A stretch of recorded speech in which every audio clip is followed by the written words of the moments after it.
Great. So good to see everybody.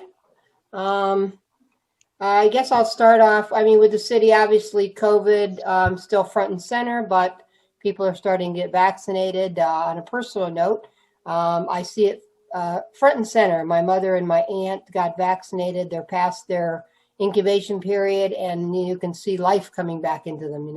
So I think that's going to slowly continue to happen in our community and to our businesses. And I think probably all of us would agree that the biggest thing we got to do is just be careful as we get closer to the finish line, not to speed it up too quick and have issues. Actually, I have a good friend of mine who's a Dunedin resident who actually had their first shot and got COVID like a week later. So, you got to kind of wait till you're through all that. So some of the stuff that's going on in the city, obviously Gladys Douglas property, we're in the inspection period, the due diligence period on the property. We expect to, which per the city manager, is going well. So we don't expect any surprises. We expect it to go well, but you never know. We expect potentially a closing the second or third week of April. So that's going to be a huge, huge legacy, big deal for the city and all the citizens and really the county. So we're excited about that, obviously. We're excited about the Toronto Blue Jays. They will, of course, they're doing spring training now. They will have their regular season opener, first time in history after 45 years here, on April 8th. I think ticket sales may have gone on sale like today for regular tickets if people want to do that. Right now, they're still at 15% capacity, but I don't know. There were a few clues in a recent article by the Mark Shapiro that potentially they may be inching that up to closer to 25% capacity. So we'll hope. I mean, I know they've done a lot of protocols. They're being extremely careful. So they want to get this right. But that's April 8th. They're going to do, I think, their first three home stands here in Dunedin. And maybe more. That just remains to be seen. But again, they're taking baby steps as they see how things will play out.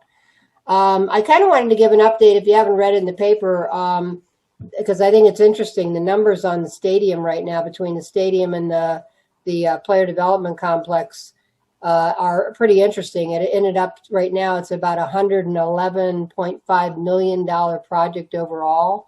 And the breakdown of who spent the money on that was the Blue Jays are 50 million plus now of that 111 million. And actually they're still doing some changes to the player development complex, so that number's grown. And the county, through their bed tax, is at 41.7 million. The state is at 13.7 million, and of course, we've got, it's a $111 million project, and we're paying 6.1 million from our penny. So, that's exciting because for a small community like ours to be able to keep a major league team like that is pretty awesome. Some good news that the city manager gave us last night is that we had submitted for a grant through the CARES Act, which was really the federal money for one of the first stimulus packages, I think the first. It was stimulus money. We could put in a grant. We put in for $459,000. Again, it was administered, federal money, but administered through the county. We got word that we got 100% of the $459,000 we submitted for. Those are really reflective of hard cost losses that we had during the pandemic. So, basically just plugging some holes in our budget that still has a lot of challenges to it. So we're obviously relieved about that, happy about that, and that helps us and citizens and how our budget is going to move forward. We're continuing. We've gotten the bids in on our City Hall project. We're looking at potentially having a special meeting on, the next decision action, which would be to, kind of move forward with groundbreaking or hold off.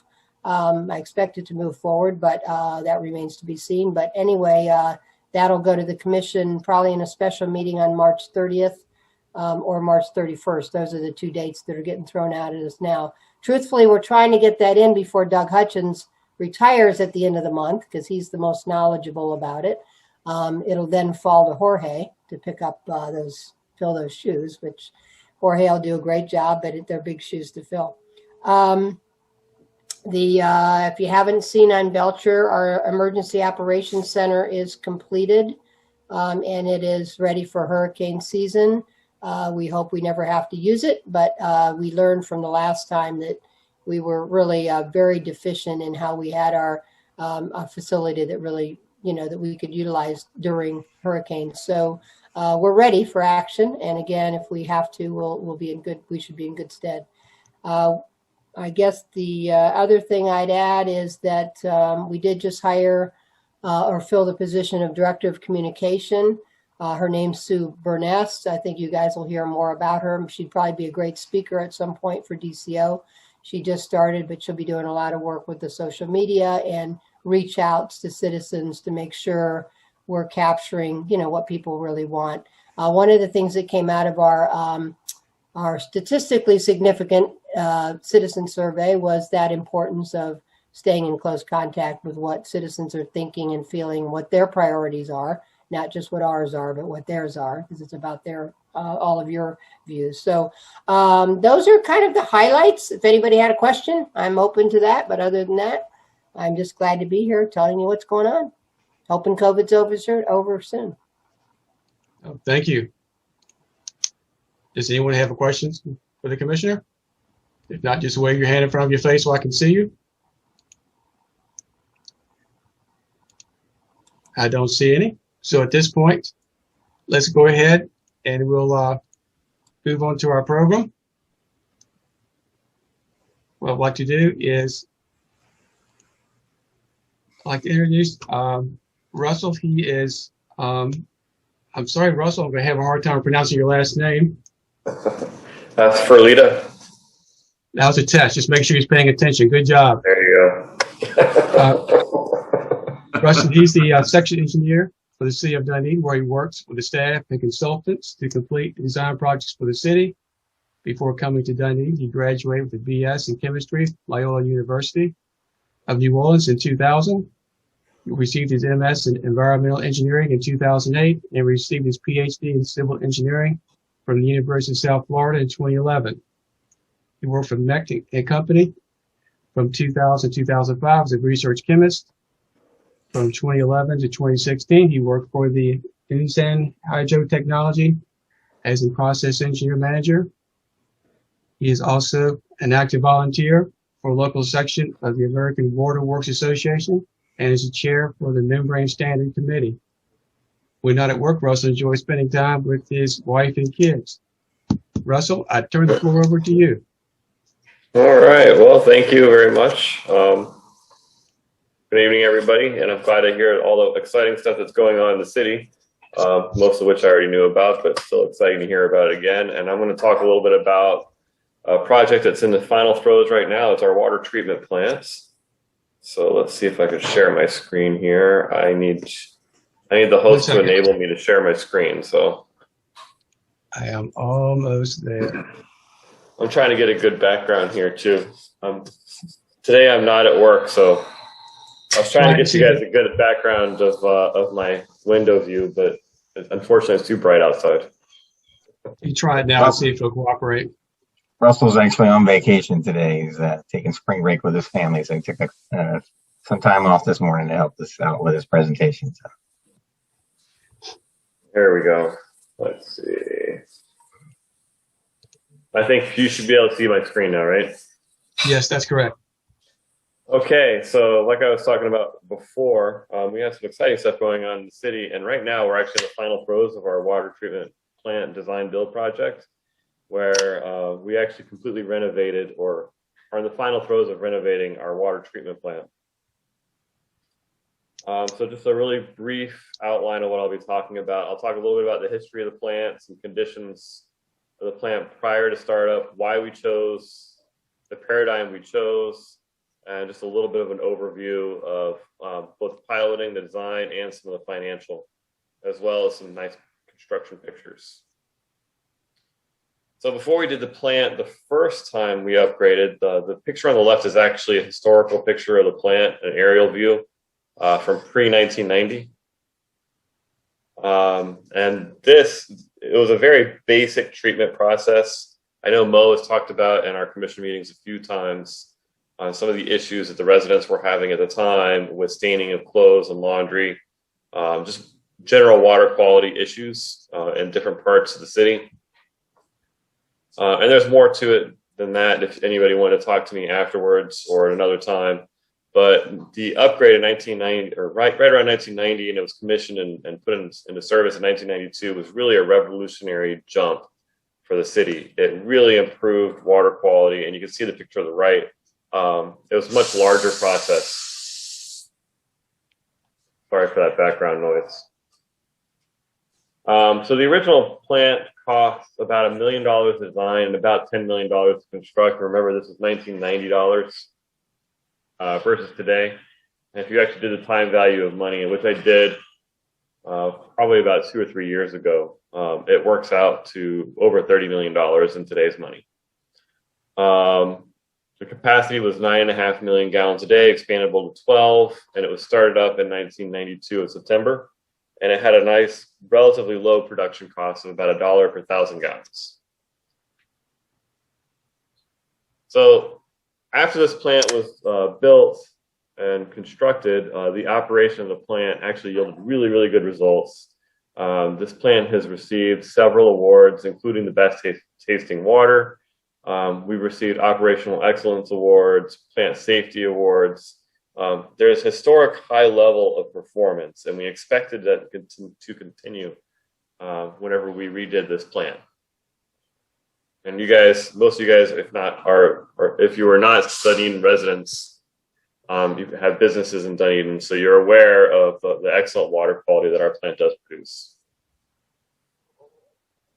So just giving a brief overline, I don't expect you to read this, but I wanted to put this on here to show you kind of the complexity of what our operators actually do on a daily basis. They keep this whole process running smoothly. And this was the process prior to our rehab. So there are a few small changes that were made, but in all, the process was maintained almost the same. So some of the reasons for our rehab, we had an aged membrane system. The technology was from the 1980s. It was a clamshell design, which is that bulky thing on the end of those blue tubes. That made it very difficult for our operators to maintain these systems. It's very large, very hard to remove and replace. The membrane elements were actually an 8.5 inch. During the time of our original construction, RO technology was in its infancy for large scale production. And they hadn't really decided what size they were going to make these filters. So it ended up that we got an 8.5 inch filter, and probably within the next 5 to 10 years, the industry settled on 8 inch. So we had an oddball size that had to be custom made for replacements. And also the configuration wasn't optimized because, as I was saying, it was the infancy of design and construction of these types of plants. So a lot of very smart people afterwards had really made some large leaps in configuration and optimization. Another item, sort of like your electrical system in your house, if you've ever worked on an old house with like knob and tube electronics, the electrical system for this plant is kind of parallel to that in terms of industrial design. It was relay-based technology, which is no longer made. It's difficult to find replacement parts. In fact, our staff was using eBay routinely as a parts store, which is not the best place to buy your parts for your water treatment plant. And it was just because it was an antiquated design, antiquated technology. And it was really becoming a large problem, and it was the weakest point of the plant. So, and I put a little note here. This was actually updated to what's known as arc flash technology during the recondition. And the reason for that is not only increased reliability, but it actually increases our plant staff safety. Also, we have some green sand filters, which are an excellent filter technology. It's kind of similar to a gigantic pool filter if anybody has a sand filter for their pool. The difference is instead of sand, it's a special type of sand called green sand, which actually removes iron from the treated water. I think I have a pretty cool, yeah, here we go. Oh, let's see if I can get this thing to work.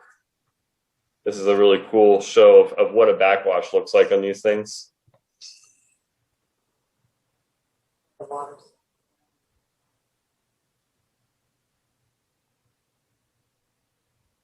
And you can see the beginning of the backwash, how dirty this water is. And that's all iron that's coming out from the groundwater that we're treating.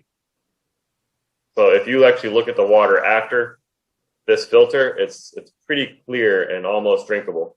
So this is all the stuff that would stain the clothes that Mo has talked about at some of the commission meetings. When people would bring in laundry that had a red stain. And this image here, this part of the video here shows what it looks like towards the end. And you can see how much cleaner the filters are by the time you finish the backwash. So it's just kind of a cool show and tell to see how these things actually work. There were some issues with the process. Not all of the iron was captured or removed prior, so it would actually cause some staining of these. They look like giant balls of yarn or spools of yarn. But what these are a protection filter before our RO membranes, because the RO membranes are very sensitive. And one day, if anybody comes to the plant, I can show you how they're constructed and you'll understand better why they're so sensitive. But this iron will actually kind of permeate its way through and stain these protection filters. And it would cause more frequent changes of those. And even still, a little bit would make it through, and a little bit of media would come off, a little bit of iron would come off, and still make it all the way through our process. And they would clog up the face of our RO filters. So this is what the face of the filter looks like. You can see all those little lines in it. What those are, that's a sheet of filter that's been wound up into a spiral. So the water actually goes through each of those little channels. All right. And another issue before our design, and this is not so much an issue because people still design it this way today. My preference is not to design plants this way just because it wastes a lot of energy, and energy costs money. So what this is, sorry about that. This is a pump island, and what it does is it creates all the pressure and flow for the entire plant. And the way that you adjust the flow for each of your filters is you actually use a control valve, which it works great technically, but the problem with the control valve is it actually kills pressure. Pressure costs money. And so therefore, this is really a money killing or a money wasting design that isn't really used too often anymore now, just because cost of energy has gone up. And another portion of the process that the city had issues with is the degasification towers. They work pretty well, but they're just old. They were old by the time we had redone the plant. They were originally designed to remove excess carbon dioxide from the water. So that way, whenever you turn on your tap, you don't have seltzer water every time you pour a glass of water. So that's the reason for the removal of the carbon dioxide. Originally, it was also designed to remove hydrogen sulfide, which is that rotten egg smell that some people, I'm sure if you've lived in Florida for a while, you've been to parts where when you open up the faucets, it kind of smells like that rotten egg smell. When I was a kid, I was told that was good for you, which is a big lie. But anyways, these towers were originally designed to remove that, and due to some of the changes in the process when the plant was first built, it was never able to remove that hydrogen sulfide. We had to use other methods to do that. And we also had a couple design points of the plant that had some issues in terms of process. So this is actually a picture of a portion of the plant, and it's a little bit tough to see. That's actually a pipe that's been clogged up with scales, similar to the scale that you would see on the tip of your faucet that clogs up your faucet and makes the water shoot in all sorts of different directions. This is the same type of scale, and is actually built up to where 90% or so of that pipe diameter was filled up with the scale. So it actually reduced plant capacity. And what our operators would have to do is they would have to shut the plant down, go in there, drill holes in this and pour acid, and then chisel this stuff out. Obviously not an ideal operational protocol for our operators to be doing. So those were some of the issues that we were dealing with before this project was overtaken or taken on. And I want to just kind of stress, the plant was really operating very well. Even with these issues, our staff was really able to do an outstanding job and create great drinking water. But we just wanted to, one, update the plant because everything had reached its end of its useful life and was becoming difficult to maintain. And two, to try kind of clean up some of those issues that we were seeing. So when we decided to look at how to overtake this project, it was a large plant where everything really needed to be done at one time. So we looked at different paradigms in order to complete that. So we looked at a traditional design bid build, which is what 90+% of our projects are done by. We looked at a design build and a construction manager at risk, which is how the Blue Jays Stadium was performed. So what we did is we kind of sat down as a group and we looked at the pros and cons of each of these paradigms. The design bid build has a lot of good pros because you have a lot of flexibility of what you can do when, and you can prioritize your work with the funds that you have, and you can even self-perform some portions if you have staff. However, it can really extend over a long period of time, and you don't have a single point of responsibility. So if you have different portions of the plant that don't communicate well with each other or work well with each other, it can really be a fight to determine whose issue it is. Design build does have a great advantage of having the single point of responsibility. It allows flexibility of choosing technologies and products that the city wants to use to kind of standardize. But since it's all done at one time, it requires a large amount of funding at one time. And that's really one of the biggest hurdles is funding, and also making sure that you competitively bid the work. And then a construction manager at risk does have a lot of the same advantages of the design build paradigm. The only issue that we didn't like about this one is you don't have a single point of responsibility. So you have separate design and construction firms.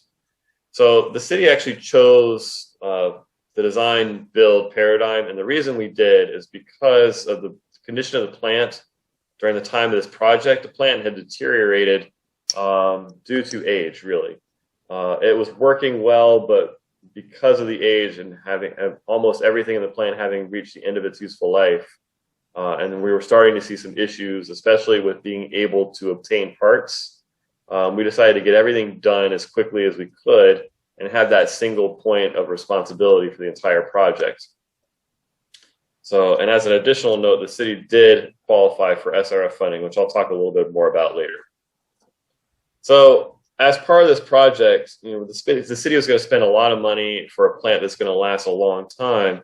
So we wanted to make sure that we looked at our options thoroughly and to really make sure we got the best technology for our plant to last us another 30 to 40 years. So what we did is we did what was called pilot screening or pilot testing. And what this is really miniature pieces of the plant that we use to test the water in the process to make sure that it'll, one, work, and then two, give us the water quality that we want. And I've just added some more pictures, and each of these pictures are a different technology that we piloted to kind of give you the scale of what we did and everything that we looked at. Because we really wanted to, like I said, be sure that we got the best that we could get. And then these are actually additional pictures of the pilot, and these are the RO portion, or that's the actual treatment portion, the RO membranes. So we wanted to see the effect of all those different pilot pretreatments would have on our RO process. So it was a full-scale pilot. If anybody got the pleasure to walk through it when we were doing it, it was like a miniature plant that you were walking through. All right. So a quick overview of design is a picture of us sitting around, I would say the round table, but it's not round, it's rectangular. But what we did is we would actually have these major design point meetings where we would discuss the results of the pilot, as well as other technologies the city was using, and some of what we needed and wanted, and the issues that we needed to address. And we did our final design this way, with this interactive round table discussions with our design engineer, as well as with the city. So the people all around this table are both people from the city, as well as people from the construction portion and design portion of our design build team. And here's a cool 3D model of what the plant was proposed to look like and actually does look like now. There have been some minor changes, but for the most part, this is what our plant looks like now, just without color. And again, we took advantage of modern technology of design to do these 3D models to help us really look at the design in a three-dimensional perspective. And what this actually does is it helps prevent conflicts from happening during construction. So I know that sounds silly, but I can't tell you how many times I've been on projects in the past before I came to the city where you would do the design and something, what you would think was silly or I guess elementary, you would have things that would conflict. So one example I remember seeing in a project in the Middle East was when they designed the lighting conduit and lighting fixtures, they put them in a place where they could not actually remove these RO membrane filters for maintenance. And so every time they wanted to change the filters, they had to get an electrician out to remove all the lights around those filters before they would actually be able to complete their work. So the whole point of this three-dimensional design is to help prevent those sorts of faux pas, we'll say. And then here is a picture of our activated carbon filters. So if you don't really know what an activated carbon filter is, it's basically a gigantic Brita filter. Brita filters are activated carbon filters that you just pour water in and put them in your fridge. This is one that we actually run our process through, and it helps with taste of water, as well as helps the city meet our regulatory requirements. Okay, so now for the fun part, the money. So this project, by the time we were done with design, the estimated project cost was about $28 million. I broke it up to how we funded the projects. $20 million went to the contractor, about $6.5 million went to our owner direct purchase. And by doing that, by pulling some of those major equipment out of the contract and buying directly by the city, we saved almost $1 million between the taxes the city would have to pay on that equipment, as well as the overhead and profit we would have had to pay our design builder. So it was a significant savings to the city, and we took advantage of that. And we had also about $1.5 million of contingency for items that were unforeseen. You know, even though we did a extensive design portion, there's always unforeseen items, especially when constructing on an existing footprint. So in order to fund this, the city was able to obtain an estate revolving fund, or SRF loan, and a rate was about 1.1%. I believe it was actually 1.05% for a 20-year term. And the current bond rate is about 2.5% for a 30-year term. So I just went ahead and did a quick amortization schedule to kind of give you an idea of dollars and cents, what that actually saved the city. And it was a little bit north of $9 million of savings for just the construction portion of the loan, as well as giving the city a 10-year less term for the loan. So I wanted to also include some pictures of construction to kind of see, you know, the nuts and bolts of what our plant staff had to kind of endure, as well as, you know, what it looks like during construction. So picture on the top here is actually installation of a duct bank. What a duct bank is electrical wires and tubing that's, you know, that's cast in concrete. So that way, when somebody goes to dig over there in the future, hopefully they won't go through concrete and destroy the whole electrical system of the plant. And then the picture on the bottom here is some cable tray. And so when you're installing in an existing plant, you have options. You can either hang cable tray and run your wires that way.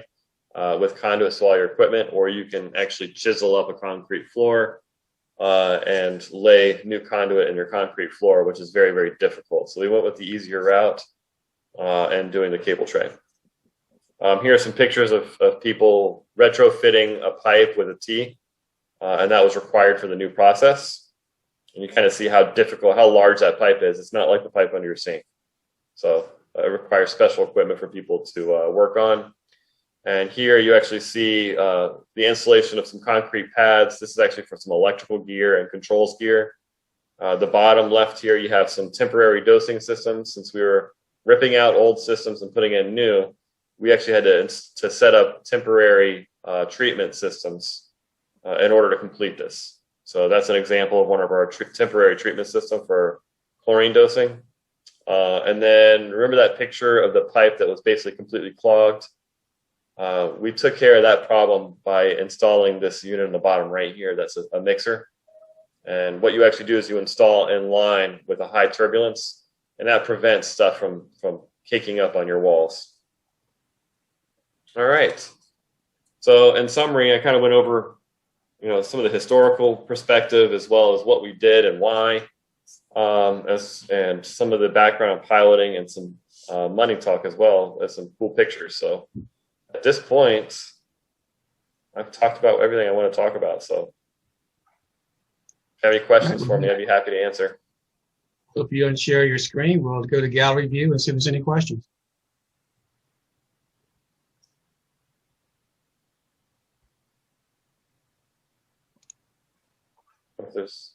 I left it on share just in case somebody wanted me to go back to a particular slide, but if there's no questions, I can take it off share.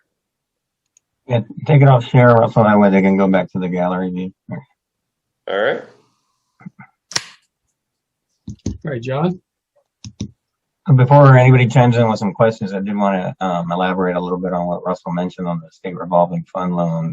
The advantage, in addition to what Russell described, which is a very favorable interest rates over a shorter term, the advantage of an SRF loan and being able to acquire that as opposed to having to do a bond instrument is when you have to bond a project, you go out and you get that money, and as soon as you issue that bond, you're paying interest on that debt. Whereas on an SRF loan, it's a reimbursement format. So we would receive invoices or pay applications from the contractor, make those payments, and then submit for reimbursement. So you don't actually start paying interest until you start incurring costs issued against that state revolving fund. So aside from a favorable interest rate, you can defer when you start paying on that interest. Thank you. So, Russell, great presentation as always. Thank you very much. And I know there are also a large number of people that were involved in this, and really smooth and really great job. I've always loved this question, and perhaps you can answer it any way you wish. Just to put some reference to this, we have these big pumps and all of that. How much electricity do y'all use at that plant, and or at water in general, if you want? I know Paul loves this question because it's significant, but just for all of us, how much electricity does the water plant actually use? Has it used in the past? It doesn't matter what the projection is, but it's just very interesting. Okay, so I could actually bring up some tables, but prior to the start of this plan, our electric bill averaged somewhere in the ballpark of $25,000 to $30,000 a month. And you can equate that, the city pays somewhere in the ballpark on an average of 7 or 8 cents per kilowatt hour. So you could do the math and back calculate how many kilowatt hours we use per month. But it's very significant. We use a lot of power. Water and wastewater plants in general use a lot of electricity. And it's because you have a lot of big equipment that are pumping continuously. And anybody that has a well for their sprinkler system with a pump, they know that the more that they irrigate their lawn, the higher their electric bill costs, because they have a 1 horsepower pump on every time that they're irrigating. Here, we had the same thing, except instead of irrigating, we're treating in a process, and instead of a 1 horsepower pump, we have 150 horsepower pumps. So it's equivalent to 150 of those irrigation pumps for every one of those pumps that we're running. So it gives you an idea that water and wastewater plants, and it's a general rule for the most part, are power hogs. Thank you. Mm-hmm. Will you get any cost savings from the upgrades that you're doing? Absolutely, yes. So, and I kind of touched on it a little bit during the talk. The biggest two cost savings that we're seeing. One is we changed from that pump island configuration to a pump per filter skid configuration. What that enabled us to do is get rid of that control valve and run with what's called a variable frequency drive, which if anybody has a nice pool pump with a variable frequency drive or VFD, they know that that is a significant electrical savings. It saves about 20% in cost for that pump alone. Another portion where we save some money is, and you can go back to my presentation later, I can share it with Phyllis. If you look at that screen, one of the things that we did when we removed those degasifiers, and when we removed the degasifiers, those degasifiers required a clear well, or basically like a swimming pool, for the water to collect, and then we had to repump the water up into the storage tanks. When we got rid of that, we got rid of that well. So we actually used the plant process to drive the water from that point. So it completely removed that repumping process.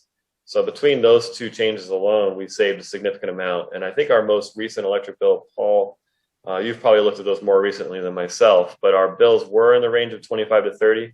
Last I looked, they were hovering somewhere around 20,000 a month. Yeah, and I'd also like to add, in addition to the electrical efficiencies that we gained by updating with new technology, we also added solar to the plant. Now it's not enough solar to power the whole entire plant, but it is a good amount of solar to knock a chunk of our monthly electric bill off as well. In addition, we did a lot of other work with efficiencies with the actual amount of water that we produce and that we use, that we have in our concentrate. With an RO process, you have one way in and two ways out. So we've been able to, one of the ways out is drinking water, and the other is what we call concentrate that we send down to the wastewater treatment plant and we turn it into reclaim.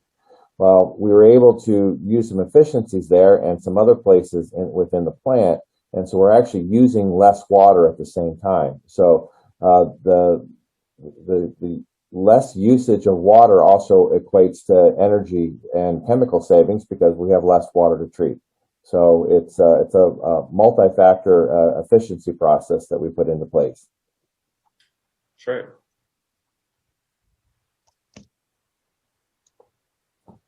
Do we have any other questions?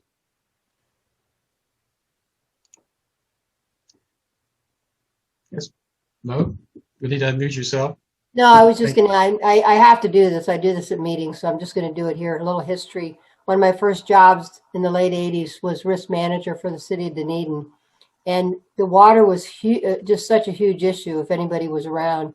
And we were in really a crisis. I mean, so in risk management, you get all the claims. So it was just really typical claims where people would, dirty laundry, nurses who had white uniforms and they weren't white anymore, laundromats that were getting dirty water. It was just, and people, their dishwashers were destroyed from the dirty water. It was really a lesson in how not to let things get to a crisis point and how critical it is to your quality of life to have your basic services kept up.